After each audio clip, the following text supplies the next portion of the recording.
നാഷണലും ഇന്റർനാഷണലുമായിട്ടുള്ള എല്ലാ കമ്പനികളുടെയും ലെൻസും ഫ്രെയിമും ന്യായമായ വിലയ്ക്ക് ലഭിക്കുന്ന കൊച്ചിയുടെ സ്വന്തം optical showroom Jesal opticals.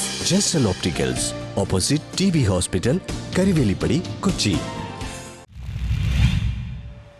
Kerala state municipal corporation workers federation AITUC നേതൃത്വത്തിൽ പ്രതിഷേധ കൂട്ടായ്മ സംഘടിപ്പിച്ചു. Kerala state municipal corporation workers federation AITUCയുടെ ആഹ്വാനപ്രകാരം Kochi city corporation workers union AITUCയുടെ നേതൃത്വത്തിൽ പ്രതിഷേധ കൂട്ടായ്മ സംഘടിപ്പിച്ചു.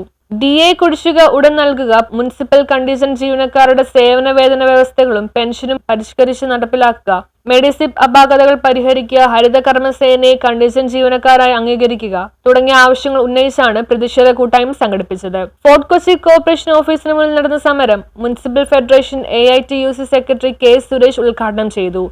നമുക്കറിയാം, ഈ ഗവൺമെന്റ് അധികാരത്തിൽ വന്നിട്ട്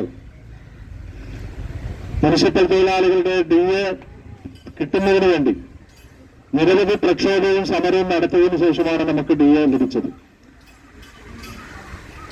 കൊച്ചിൻ കോർപ്പറേഷന്റെ മുന്നിൽ നമ്മൾ നിരവധി സമരങ്ങൾ നടത്തി.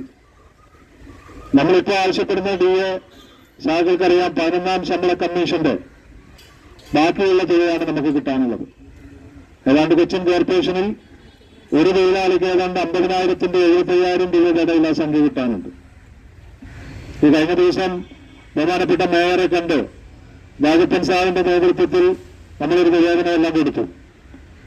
പക്ഷെ അത് ചർച്ച ചെയ്യാൻ പോലും ഇതുവരെ നമ്മളെ വിളിക്കാത്ത സാഹചര്യത്തിൽ കൂടിയാണ് നമ്മളിങ്ങനെ ഒരു സൂചനാ സമരം എന്ന രീതിയിൽ ഫോർട്ട് കൊച്ചി കോർപ്പറേഷൻ ഓഫീസിന് മുമ്പിൽ സമരം ചെയ്യാനായിട്ട് തീരുമാനിച്ചത്. ഏതാണ്ട് 8ഓളം മുദ്രാവാക്യങ്ങൾ നമ്മളെ DA കുടിശ്ശിക നൽകുക, അതോടൊപ്പം തന്നെ നമുക്കറിയാം ഈ മേഖല 10-12,500ഓളം മുനിസിപ്പൽ തൊഴിലാളികൾ കണ്ടിജന്റ് ജീവനക്കാർ ജോലിയെടുത്തിരുന്ന AITUC സംസ്ഥാന സമിതി അംഗം കുമ്പളം രാജപ്പൻ അധ്യക്ഷത വഹിച്ചു. MD Antony, EP Pravitha, V Anilkumar, KA അംസാദ്, M Saleem, Farsana തുടങ്ങിയവർ സംസാരിച്ചു. News bureau, Kochi.